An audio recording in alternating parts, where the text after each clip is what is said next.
2024 എന്ന ഈ വർഷത്തിലെ നാലാമത്തെ മമ്മൂട്ടി സിനിമയായിട്ട് തിയേറ്ററുകളിലേക്ക് എത്തിയ സിനിമയാണല്ലോ ടർബോ. ഈ വർഷത്തിലെ എന്നല്ല, മമ്മൂട്ടിയുടെ കരിയറിൽ തന്നെ ഏറ്റവും ചെലവേറിയ സിനിമയായിട്ട് തിയേറ്ററുകളിലേക്ക് എത്തിയ ടർബോ അങ്ങനെ ആദ്യ ദിവസം തിയേറ്ററുകളിലെ പിന്നിടാനായിട്ട് ഒരുങ്ങുകയാണ്.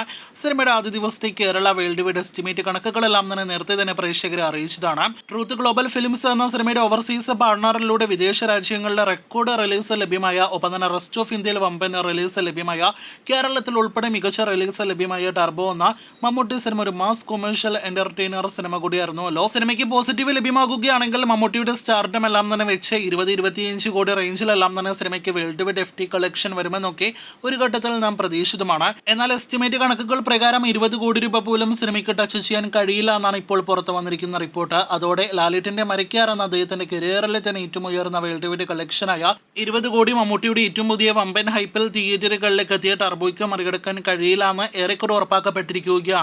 നാളെ മാത്രമേ അത് പൂർണ്ണമായിട്ടും ഉറപ്പിക്കാനായിട്ട് കഴിയുകയുള്ളൂ. അങ്ങനെ 2021 കോവിഡ് കാലഘട്ടത്തിൽ 50% ഒക്യുപ്പൻസിയിൽ തിയേറ്ററുകളിലേക്ക് എത്തിയ മരയ്ക്കാറിന്റെ FT ഇനിയും ഒരു മലയാളം സിനിമയ്ക്ക് മറികടക്കാനായിട്ട് കഴിഞ്ഞിട്ടില്ല.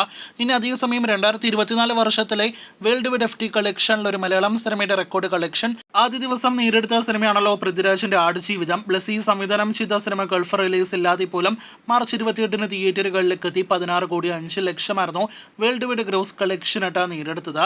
ആ കളക്ഷൻ മറികടക്കുമോ ടർബോ എന്നാണ് നാം ഉറ്റുനോക്കുന്നത്. ആടുജീവിതത്തിനേക്കാൾ വേറെ ലെവൽ റിലീസ് ഓവർസീസിൽ ലഭ്യമായ സിനിമയാണല്ലോ മമ്മൂട്ടി ചിത്രം ടർബോ. മെഗാസ്റ്റാറിന്റെ സ്റ്റാർഡം എല്ലാം തന്നെ കൊണ്ട് 16 കോടി രൂപയ്ക്ക് മുകളിൽ ടർബോ കളക്ഷൻ കടക്കേണ്ടതാണ്. എന്തായാലും കടക്കുമോ എന്ന് നാളെ മാത്രമേ കൃത്യമായിട്ട് അറിയാനായിട്ട് കഴിയുകയുള്ളൂ. ഇതിനിടയിലെ മമ്മൂട്ടി സിനിമകളിൽ ഏറ്റവും ഉയർന്ന FT വേൾഡ് വൈഡ് കളക്ഷൻ നേടിയെടുത്ത സിനിമയാണല്ലോ അമൽ നീരദ് സംവിധാനം ചെയ്ത 2022 തിയേറ്ററുകളിലേക്ക് എത്തിയ ഭീഷ്മപർവം. ചിത്രത്തിന്റെ ഫൈനൽ കളക്ഷൻ മറികടന്ന റെക്കോർഡ് കളക്ഷൻ നേടിയെടുക്കും മമ്മൂട്ടി ചിത്രം ടർബോ എന്ന് തന്നെയാണ് ഇപ്പോഴും നാം പ്രതീക്ഷിക്കുന്നത്. 12 കോടി രൂപയ്ക്ക് മുകളിലായിരുന്നു ഭീഷ്മയുടെ വേൾഡ് വൈഡ് FT കളക്ഷൻ. അപ്പോൾ കാത്തിരിക്കൂ ടർബോ എന്ന സിനിമയുടെ കൂടുതൽ വാർത്തകൾക്കും വിവരങ്ങൾക്കായി.